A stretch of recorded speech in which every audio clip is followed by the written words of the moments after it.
नमस्कार, जनप्रवास सुपरफास्ट में आपका स्वागत है। मैं हूं हेमेंद्र सिंह। एक नजर डालते हैं आज की सुर्खियों पर।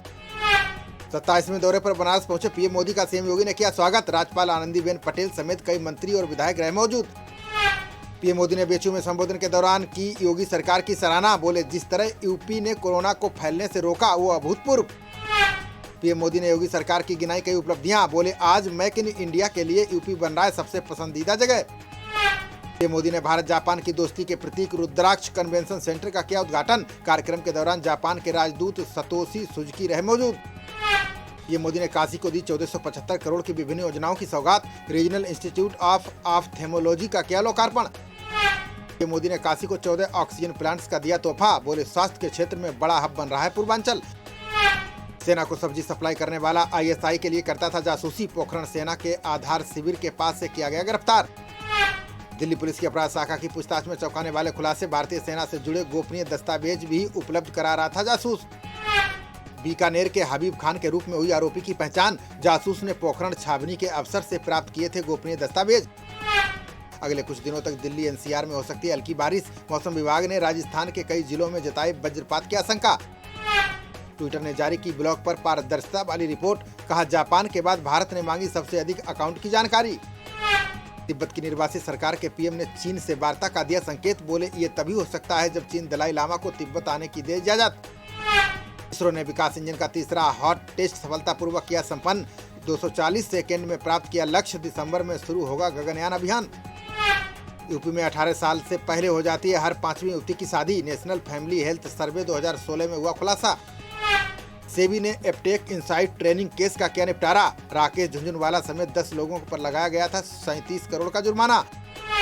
देश की पहली mRNA वैक्सीन पर परीक्षण का एक चरण हुआ पूरा। जिनोवा फार्मा की एक डोज से ही विकसित होगी पर्याप्त एंटीबॉडी। वैक्सीन न लेने वाले कैंसर मरीजों को कोरोना ने बनाया शिकार। विशेषज्ञों ने टीकाकरण को लेकर भय दूर करने की बताई जरूरत।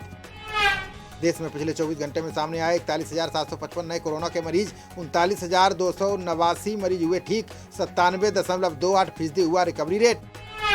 पिछले 24 घंटे में कोरोना के 581 मरीजों ने गंवाई जान। अभी भी 4,26,000 मरीजों का चल रहा इलाज। कोरोना दवाओं के नाम पर ठगी करने वाले गिरोह का पर्दाफाश। दिल्ली पुलिस ने नाबालिग समेत 4 आरोपियों को किया गिरफ्तार।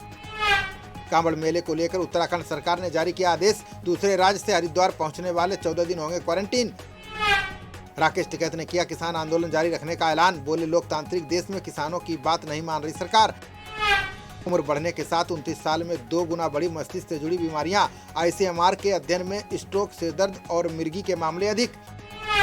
मध्य प्रदेश में लोकायुक्त ने सरकारी अधिकारी के ठिकानों पर मारा छापा। मुनेंद्र कुमार दुबे के घर से सोने की ईंट समेत करोड़ों की संपत्ति बरामद।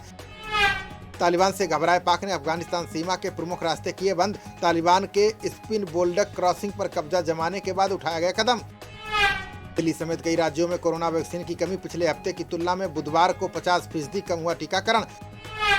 पश्चिम बंगाल में 30 जुलाई तक जारी रहेंगे कोरोना प्रतिबंध। सप्ताह में 5 दिन 50% क्षमता के साथ चलेंगी मेट्रो ट्रेन। केंद्रीय मंत्री रामदास अठावले ने राकेश टिकैत पर लगाया आरोप। बोले, देश के किसानों को तकलीफ देने का काम कर रहे हैं टिकैत। यूपी और 2024 लोकसभा चुनाव में कांग्रेस के साथ आ सकते हैं पीके। पार्टी की दशा और दिशा सुधारने के लिए मिला प्रस्ताव। मुख्तार अब्बास नकवी ने वैक्सीन को बताया कोरोना का एकमात्र विकल्प। बोले, जागरूकता फैलाने में उलेमाओं धर्मगुरुओं ने निभाई अहम भूमिका। ममता बनर्जी की याचिका के खिलाफ सुप्रीम कोर्ट पहुंचे शुभेंदु अधिकारी। याचिका को किसी और राज्य में ट्रांसफर करने की उठाई मांग। महाराष्ट्र कांग्रेस अध्यक्ष नाना पटोले का एनसीपी पर निशाना। बोले, 2014 चुनाव में कांग्रेस को शरद पवार ने दिया था धोखा। शरद पवार ने राष्ट्रपति का चुनाव लड़ने की खबरों को बताया अफवाह। बोले, गैर राजनीतिक थी प्रशांत किशोर से मुलाकात। राहुल गांधी ने रक्षा समिति की बैठक से किया वॉकआउट। बोले, सीमा मुद्दे पर समिति के अध्यक्ष ने चर्चा कराने की नहीं दी अनुमति। जम्मू कश्मीर के अलगाववादी नेता गिलानी को ईडी ने भेजा रिमाइंडर। कहा, 19 साल पुराने मामले में जमा कराएं 14,40,000 रुपए। पंजाब से आम आदमी पार्टी के सांसद भगवंत मान ने अमरिंदर सिंह पर लगाया आरोप। बोले, सरकार की गलत नीतियों के कारण उद्योगों का हो रहा है पलायन। महाराष्ट्र में बढ़ाई गई स्वास्थ्य अधिकारियों की सेवानिवृत्ति आयु सीमा। स्वास्थ्य मंत्री राजेश टोपे बोले, अब 62 की उम्र में होंगे रिटायर। असम सरकार का फैसला, अब गुवाहाटी में मिलेगी ऑनलाइन शराब। पीयूष हजारिका बोले, नीति सफल होने के बाद अन्य इलाकों में होगी लागू। केरल के राज्यपाल आसिफ मोहम्मद ने किया ऐतिहासिक कार्य। दहेज लेने के खिलाफ राज्यपाल ने रखा 1 दिन का उपवास। डीजे पर रोक लगाने की याचिकाओं पर आज अंतिम सुनवाई करेगा सुप्रीम कोर्ट। इलाहाबाद हाईकोर्ट ने डीजे पर रोक लगाने का दिया था आदेश। ईयू के 27 देशों में 2040 में सड़कों पर दिखेंगी सिर्फ इलेक्ट्रॉनिक कारें। 2030 तक 65% किया गया कार्बन उत्सर्जन कम करने का लक्ष्य।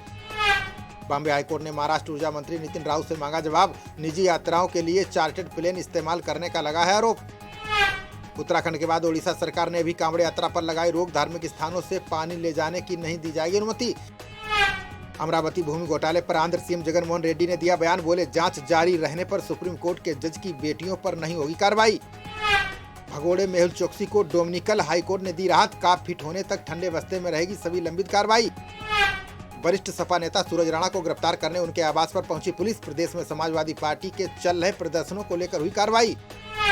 कन्नौज में लेखपाल ने लगाया पैमाइश के दौरान हाथापाई का आरोप। पुलिस की जांच में घटना की नहीं हुई पुष्टि। कासुनी का निकला मामला। यमुना प्राधिकरण के सीईओ डॉक्टर अनूपवीर सिंह का बढ़ा कार्यकाल। 1 साल के लिए हुई पुनर्नियुक्ति। नियाल के सीईओ का भी संभालेंगे कार्यभार। नोएडा में बैंक का एटीएम काटकर बदमाशों ने बड़ी वारदात को दिया अंजाम। 17 लाख रुपए कैश लेकर फरार हुए बदमाश। जांच में जुटी पुलिस। बहराइच में डीएम ने निराश्रित गौवंशों के लिए की बड़ी पहल। चारे का संकट दूर करने के लिए डॉक्टर दिनेश चंद्र ने लगाई नेपियर घास। खबरों का सिलसिला जारी रहेगा। देखते रहिए जनप्रवाद। नमस्कार।